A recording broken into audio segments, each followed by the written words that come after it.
Natalie, thank you so much for joining me today on the Financial Planner Live podcast. How are you? I'm great, thank you. Thanks for having me. No problem. Thanks for coming on. So, Natalie, you're a paraplanner at Iron Market. You've been working in the profession now for a few years. Yeah, 7 years, yeah. Absolutely love talking to paraplanners. It's a profession, it's an area of the profession that's growing, and we need paraplanners as much as we need financial planners within the profession. And I think sometimes when someone thinks about a career within financial advice or financial planning, they don't get shown the paraplanner route. They didn't get told about what a paraplanner is and what they do. So anybody coming on and shining a light about it is good for me. So Natalie, let's just start at the very beginning then. Let's just talk about how you yourself ended up getting into the financial planning profession. Okay, so I had my little boy and I was a single parent at the time. So basically I actually just needed a job. And my brother-in-law was an advisor at the firm where I first started. And he said to me, we basically need a receptionist at the firm where we are. You can kind of choose your hours, we're quite flexible. So I was sort of jumped at the chance. Yes, I need, it really just needs the money at the moment. I need a job. So that was how I kind of got into it. How, like most people, I guess, fall into the profession, don't they? So that's how it started. I needed a job really. And then it kind of went from there. I did the reception work for a little bit. And then it was all kind of just answering phones, making coffees, all the kind of, the stuff that you start doing when you first start out, and then went into administration from there. And it kind of went from there really. Fantastic. Yeah. And I think that's a really worthwhile point there, is that I think there's a lot of people that want to come into the profession, and a lot of people sometimes struggle to actually get in, even at grassroots level.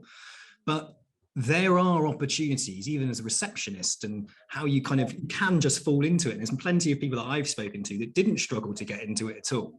They just kind of fell into it by taking up an opportunity, such as a supporting function, receptionist, or starting out as just kind of low-level administration. And then sort of having that foot in the door, and then all of a sudden it's like, whoa, this is a funny little world I'm in, financial planning. There's a bit more to it than just what I'm doing, answering a few phone calls. So you started off then as receptionist, and then you moved into administration. Just talk to us a little bit about those administration tasks you started doing in the beginning, because lots of people wanting to come into the profession, they see the administration role and they're not quite sure what goes on in it and what you actually have to do on a day-to-day basis. Could you sort of tell us a little bit about what you were doing? Yeah, I mean, I think it probably varies from firm to firm, to be fair, but I kind of started ringing providers to see if they've got letters of authority and how long sort of timescales for information would be. It was predominantly pension based where I was, so we did pension transfers. There was a few investment based stuff like ISAs, but it was mainly pension transfers. So I'd start sort of ringing providers, and then it kind of came to requesting the information, so sort of typing the letters, sending the letters of authority in. And it kind of built from there, and I think then it was sort of putting the basic bones of a fact find on, on IntelliFlow, which is the system that we use at the time. So it just was all the kind of bare bones of stuff that you needed to initiate that process, to start that process off, and that's where the admin role started from there, and then making phone calls to clients kind of led from that, but that was probably not as regular, say, as ringing providers and stuff. So quite scary for me because I've never been in that industry, so I was ringing up providers and I'd got a whole script in front of me because I was so scared I didn't know what to say. But yeah, that obviously got my confidence up as well. So that was how it started really. Great stuff. So a couple of things you sort of mentioned there, these letters of authorities and phoning the providers. Just give us a bit of an explanation. So if someone's listening to this right now and they're looking at the administrative role and they heard the term letters of authority, what does that mean? So that's basically if a client might approach you and say, look, I've got this pension with Royal London and I would like to review it to see if I'm getting the best out of that pension. So we would then get the client to sign a letter of authority, and all that's got on there is all the information that we believe we would need to review those documents and the pension that they're invested in, and the growth rates, projections. I mean, I'm getting a bit technical now, so I'll stop. What all that letter of authority does is allows us as the advisor to get the information of the clients, and obviously their data then can come to us and they allow that. So yeah. And I mean, you know, you're phoning up these providers to access that information. And I mean, providers will turn that around within 24 hours, won't they? They'll happily get that information to you as quickly as they can, surely. Not.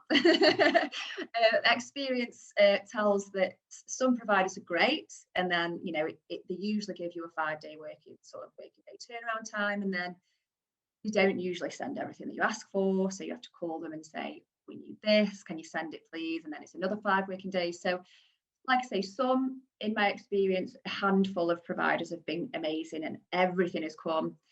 But usually it's a case of, actually, we're missing stuff here, or they take a lot longer. I have to keep ringing and chasing them. Where's the stuff? Where's the stuff? So yeah, it's a bit of a longer process than that, really. Yeah. What's nice about that, though, I think, in that early stage of the administration process, is that it takes off the stress for a financial planner to be chasing all those letters of authority, looking for the summaries and projections that are coming from the providers. And that's the purpose of that administration role, isn't it? To make sure all those multiple documents that the client has to sign and the providers have to send, and all those typical types of things, are taken care of by the administrator. That frees up the time, doesn't it, for the financial advisor to really do the work that they need to do, and the paraplanner to do the work that they need to do. And that's the important function of an administrator. So without that administrator, you know, in place doing that, it would be really detrimental to a firm to be able to grow, to progress, to offer the higher level of service that clients are actually looking for. So an important role within financial planning, and often people turn their nose up at it. It's a kind of entry level route. But do you feel, obviously you've worked within, you know, iron market now for some time, you're now a paraplanner, so you have progressed up through the ranks. Do you feel that it was a really important part of your learning and of your career development starting out as that administrator? Yeah, absolutely. I mean, it certainly gave me the kind of the basis of what I needed to then progress and learn for paraplanning. So the information that you're actually requesting, I didn't initially know what I was requesting at first. I just would send a letter of authority out. But then as time goes on, you get this information in, and you start, and I personally started to take an interest in it, but you get to understand why you need that information, and you've got the advisor to hand to sort of say, well, why do we need projections? What are they for? And it goes from there, and your knowledge gets a little bit better as you go along, but also the questions that you perhaps need to ask sometimes. Again, you need to find out sort of why you're asking those questions.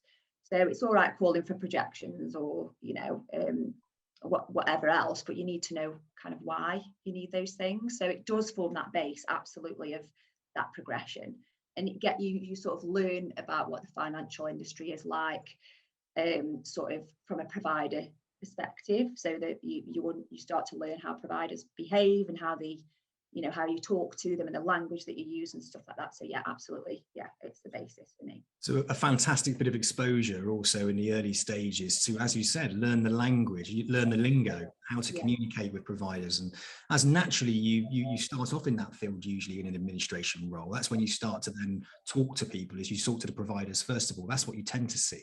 And then gradually, as your confidence goes up and you've got that sort of level of, I suppose, technical understanding, knowledge of what a pension is, what you're actually asking for, then you tend to step over, don't you, into more client interaction. So clients are the clients of the financial planning firm that are getting the financial advice. Would that be correct? Is that what sort of happened with you?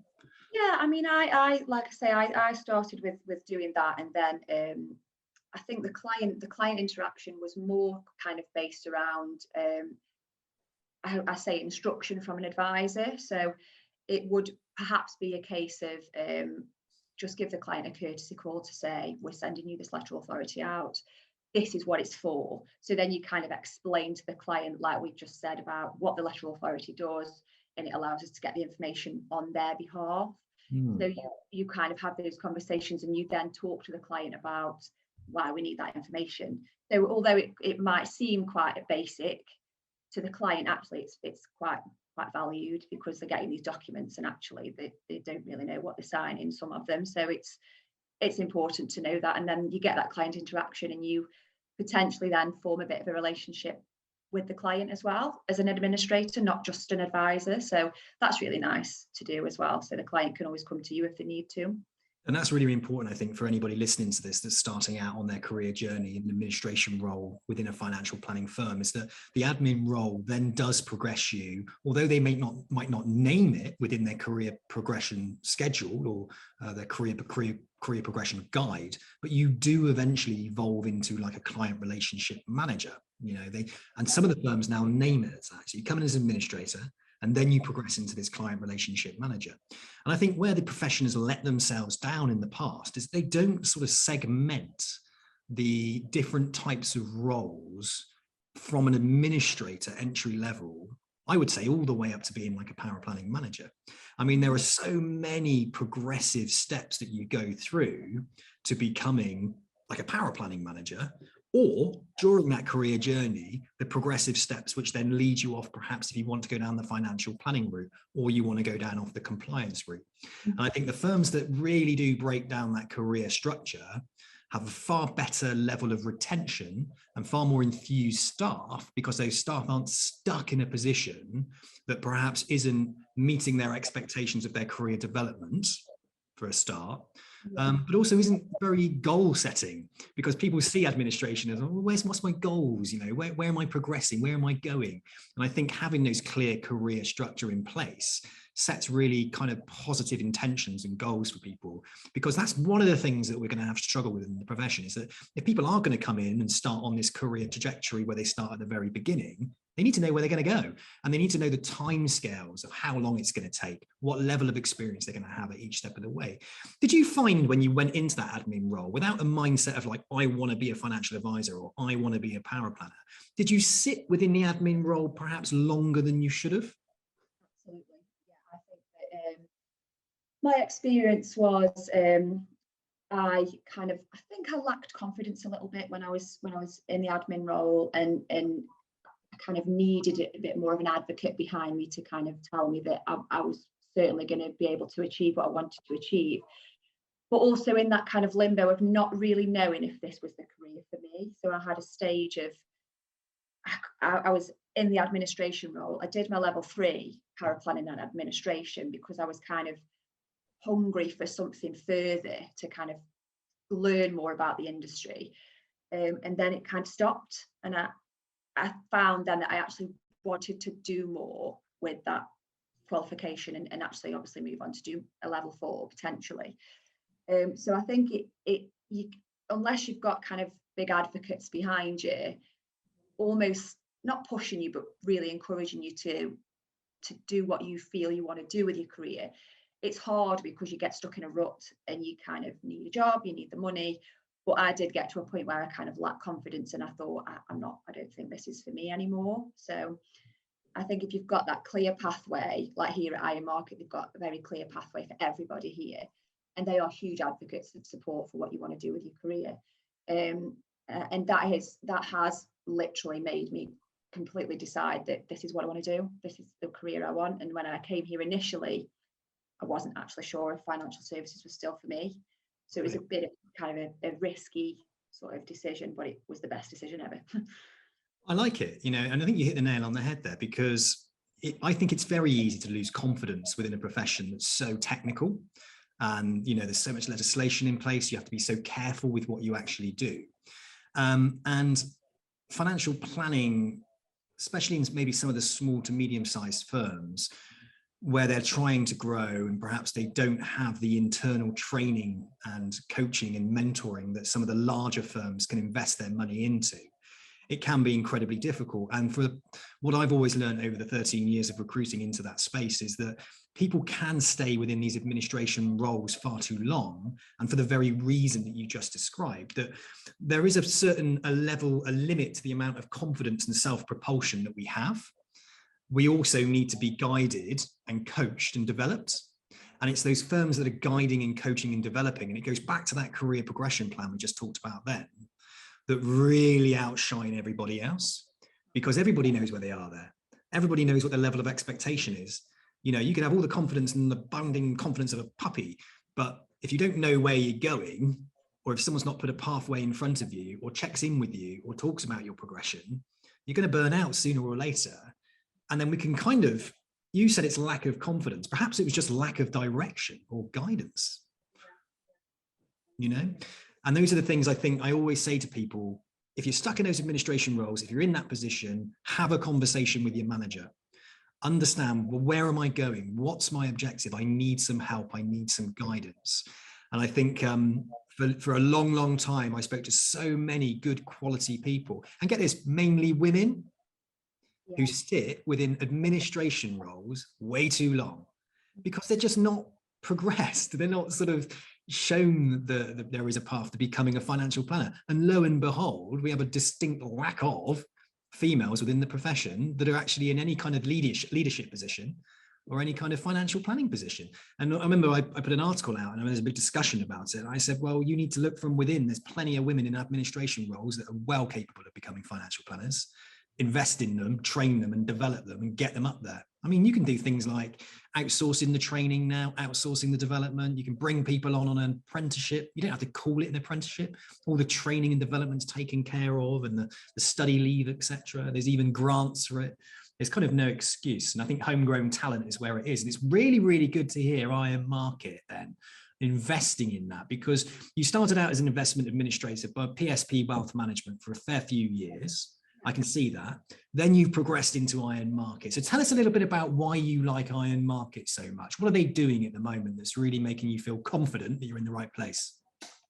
Well, I think go back to kind of like the study side of things. Everybody that works here currently is on a qualification path, and whatever that may be, that Iron Market is 100% support the staff, whatever they want to do. And we've got we don't actually call them administrators here, we call them client associates, because they have quite a lot of client contact as well. So I think when I first came here, because there was quite an emphasis on, you know, if you want to progress your career and do qualifications, we will support you. That was one of the first things that kind of stood out for me. And I came for the interview, and that was the conversation I had, was I am looking to do more with my qualifications because I'm stuck in a bit of a rut. And, you know, obviously I need the support, I need the backing from a company, and it was 100% there. And so that massively appealed to me. And I came into Iron Market kind of as the only paraplanner at the time. So it gave me a lot of kind of space to put my ideas forward. And I was actually being listened to, and it was lovely because they were so open to these ideas, and everybody had ideas. And the thing with them is they are so open to new ideas.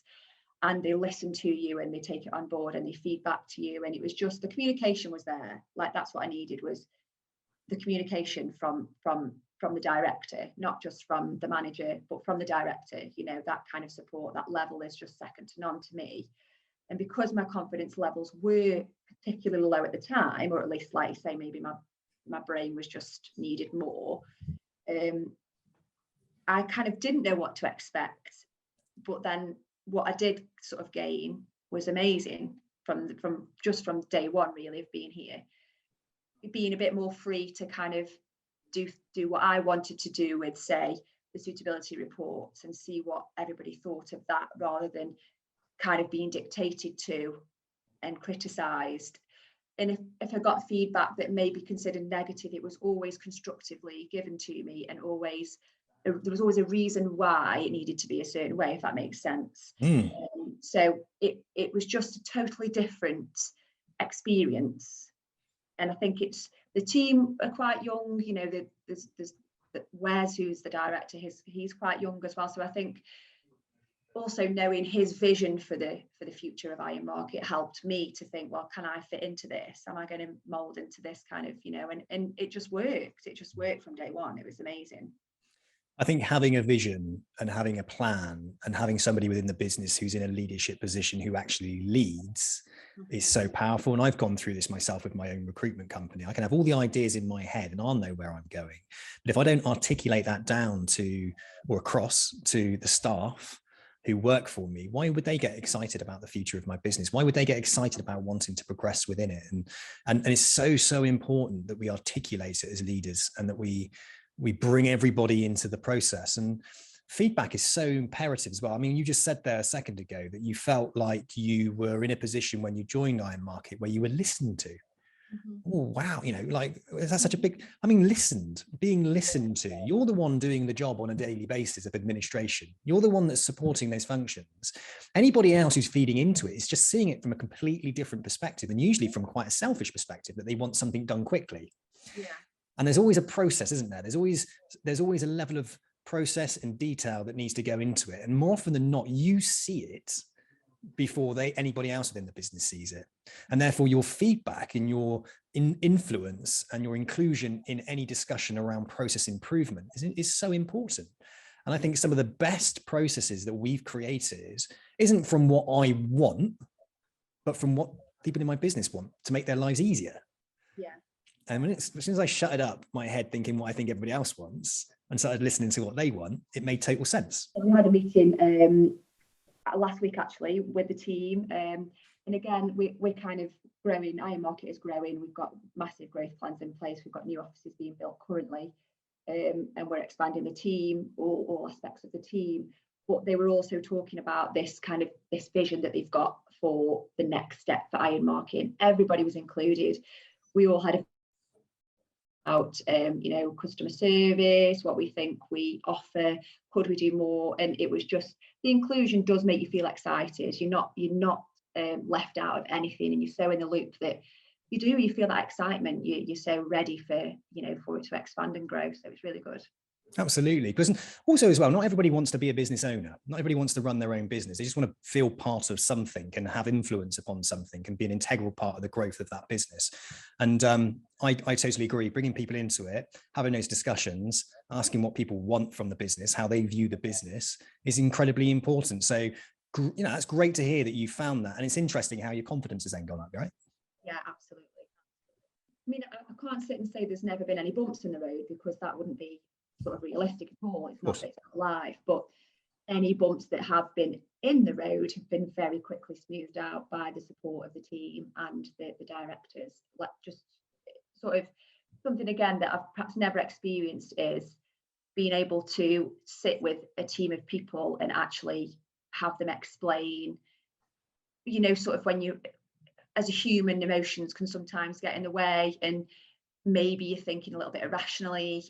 It's kind of so nice to just have and sort of be brought back to normality by a team of people that will just sort of put it into perspective for you. Because I'm quite hard on myself, self-doubt can be quite high sometimes, even now. So when I get to that point now, actually, I've found a lot of the time having a conversation with my manager, we'll just sort that out. And you don't get that everywhere. There's not a lot of people that will take the time to do that for you. So that's another kind of aspect of it as well. 100%. And again, just an area where businesses do need to invest more on the well-being of their staff to understand what people are going through on a daily basis. You're not alone there. People who run their businesses have a lot of self-doubt. Mm-hmm. It doesn't matter what position people are in within that company. Everybody suffers from self-doubt. We always doubt ourselves, and are we as good as we think we are? And that fear of what other people think, that imposter syndrome creeps in. Is this really what I should be doing? And we all feel that way. And as a business, we invest quite heavily in our mental health and mental well-being program to ensure that people feel confident to be able to ask for an evaluation. Because if I feel a bit anxious about something, or I'm not feeling great about the direction of the business, and I'm thinking, what's going on over there? I ask for advice. I'll go to somebody. I know I can turn to the managers that are in here. I know I can turn to my business partner, and I can just express what it is that I'm feeling without judgment. Yeah. And that's what you want to have, isn't it? I'm not feeling great. I'm a bit worried about that, but I don't want to make a deal out of it. I just want to ask your opinion and look for an evaluation of my thoughts, and then bring it all out. And usually when you do that, you feel so much better. Absolutely, because it kind of sometimes brings you down to earth a little bit, because somebody else's view is you think, oh, actually, okay, it's not that bad, or it's not, the doubt that I've got isn't actually so bad that I feel like I shouldn't be having that doubt. Like, I'm a stickler for kind of trying to do things on my own first and working it out by myself before asking for help. But sometimes it's just easier to ask for help. I could be working on something for 25 minutes and I'll just turn to my colleague and ask a question, and she'll say, reel off the answer, and I'll just say, I don't know why I didn't ask you 25 minutes ago. We don't want to be seen as being unknowledgeable and non-knowing. It's about letting go of the ego and the pride, and just sort of saying, like, because you're absolutely spot on. There's a really good thing that came up, Catherine Morgan, on her podcast, In Her Financial Shoes. Very, very good if you've not heard it. She's a financial advisor. Yeah. Focuses on well-being. And she says, like, if something's coming up, don't ask, how am I going to do this? Ask, who can help me? Mm-hmm. And I love that, because I'm in exactly the same place as you. I'll try and reinvent the wheel for a month.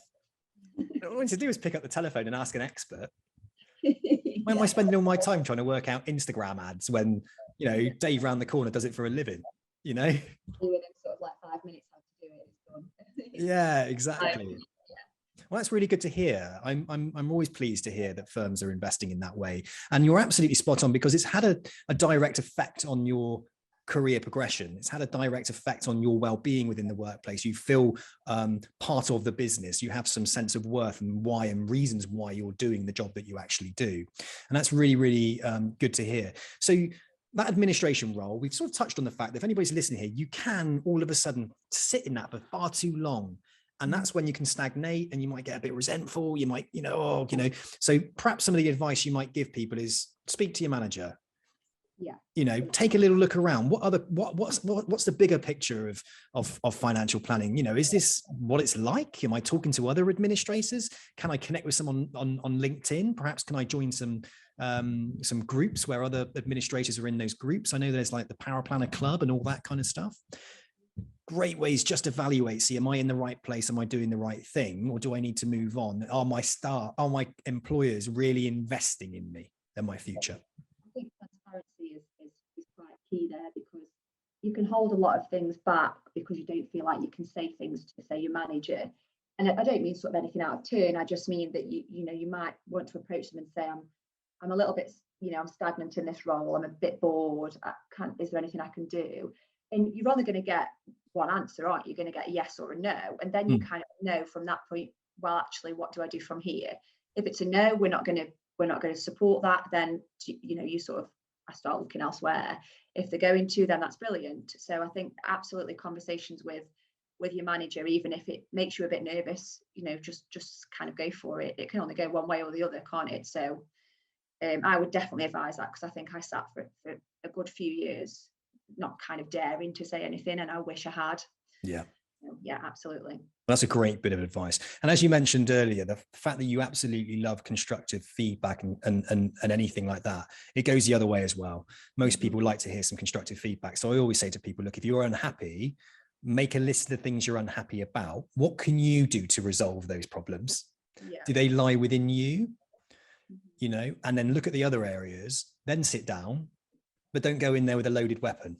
Yeah, that's a really good advice. Don't go in there with a loaded weapon. Go in there in like a constructive way, because, otherwise you can put yourself into a position of getting angry, resentful, stressful. Yeah, I've thought about it for a long time as well. When I sort of did it, I would speak to my parents or my husband and say, well, what do you think I should do? And they would 100% back, go and speak to your manager. But then, like you say, it sort of make sure that you kind of have got the written down, or at least in your head, the right things that you want to say, and be constructive about the way that you do it. Like you said, it goes both ways. So yeah, you kind of going all guns blazing sort of thing. So brilliant then. So at Iron Market, then you're now a paraplanner. You've got you down as paraplanner on your LinkedIn profile. So you have gradually progressed up through the ranks then from administration into a paraplanning role. And how are you finding that paraplanning role? I absolutely love this. I sound like such a geek now, but it's I think to go from not really knowing where I want to go to then actually thinking, right, I want to establish this career as a paraplanner. For me, it was massive, because I had got that sort of low confidence level. And it still creeps in now and again. It still, and then I kind of have to have a word with myself and but I, again, just because of the support that I've got here at Iron Market as well. So I'm still studying. I'm currently on my RO3, and then I'm going to do my JO9 this year as well. So I'll do my level 4 paraplanner qualification, but hopefully carry on and do the level 4 financial advisor. But the whole support level. And I think, like when you touched upon earlier about saying about you feel like you don't want to ask questions because you feel like people should know, like they should think that you know everything about what you're doing. And I think that's really important, because as a team here, we always share knowledge. So there'll be something that I think I should know, and actually I don't feel bad saying I'm not actually sure about that one. So I don't know, it's I love the role in itself. I love the behind the scenes stuff, but I have started to talk to clients on the phone a little bit more. So I think initially it was very much, I want to be a paraplanner, that's it. And now it's kind of like, well, maybe I could go into financial advice.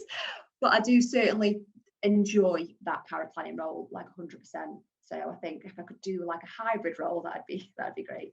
Well, they're out, that's what most firms do now. That's what your firm will inevitably, if they're not doing that anyway, it will inevitably go that way, because it's a great way to progress your career and get exposure on both sides. But also it's a great use of the paraplanner's time, because I suppose you've got some people that are quite introvert and perhaps don't particularly want to be talking to clients, and maybe because they don't feel confident enough to, right? They just feel like they don't have the knowledge, or they don't feel comfortable enough. And some people just aren't interested in speaking to people. They'd rather do the research, do the numbers, and get into the nitty gritty in there, and then articulate that to the advisor, don't they?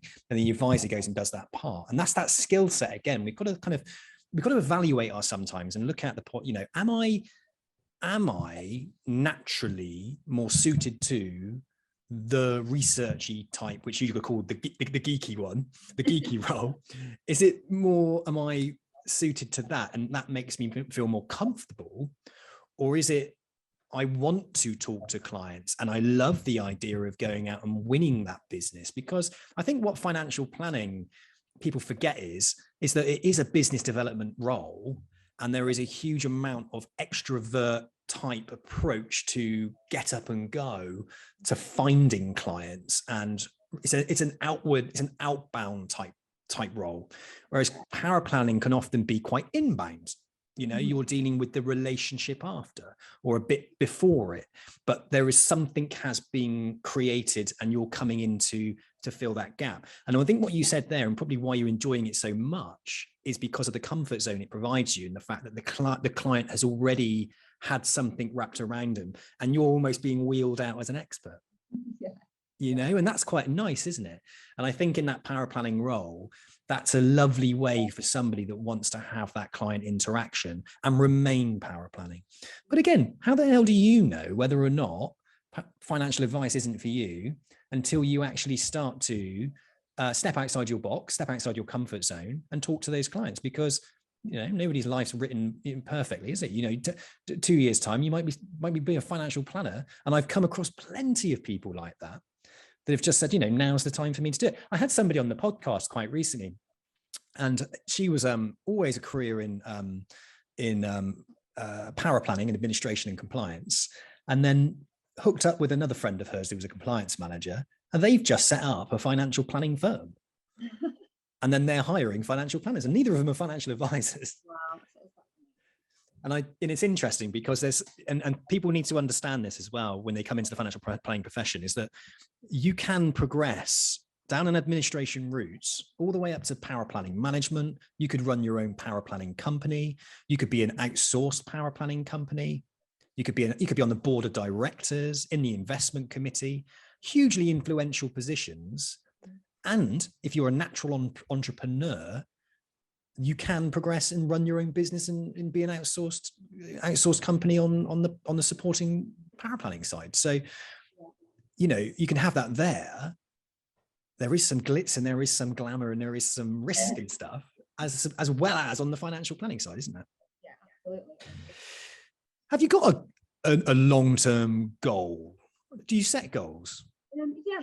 Yeah, I mean, like, as I've touched on earlier with Iron Market, they do offer kind of a pathway. So they really help kind of in that they give you the tools for your career move, basically, for moving that forward.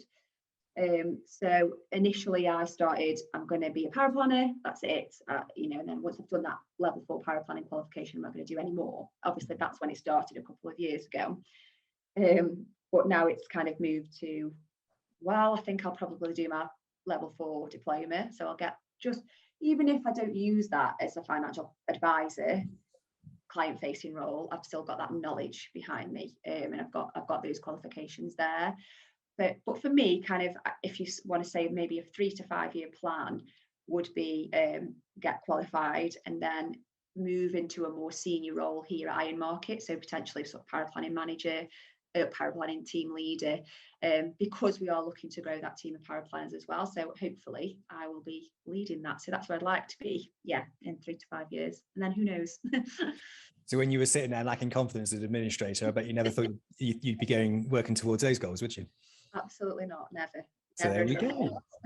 Things always change, and it's the experience that we have, but it's about, stepping outside of those comfort zones, leaning into any kind of uncomfortable feeling. And I think the one thing I can definitely take from talking to you today is that having those open discussions and expressing how you actually feel, you wish you'd done it sooner, because that's the biggest regret for you. But that's okay, because today you're sharing your story, and you're sharing and hopefully inspiring anybody else. And they might just go away from this podcast and make that contact with the manager, and it changes their career. So that's the beautiful thing about it. And stepping into that role of paraplanner manager allows you then to draw back on your personal experiences and know how important those things actually are in an individual's development. And therefore, I'd say you're probably perfect for the role. So if you're listening, Iron Market, get her employed, get her promoted.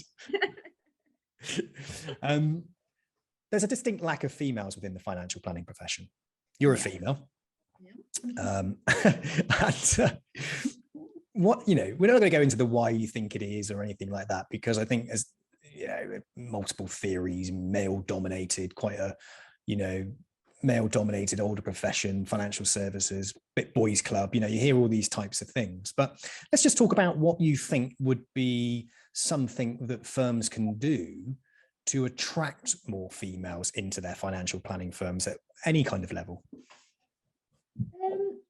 Well, I think it's important to, if you're kind of a firm that's looking for more staff or more advisors, I think the initial kind of advert for that job should be sort of, I'm not saying that adverts are directed at males, so to speak, but I think there needs to be something in there about your culture and your ethos as a team and as a place to work, of, again, pushing the qualifications. And I'm not saying sort of directly say, oh, it's great for females too, but in some way, shape or form, kind of put that out there as, we're up to date with. I mean, sort of promoting financial advice as predominantly male is so old fashioned now.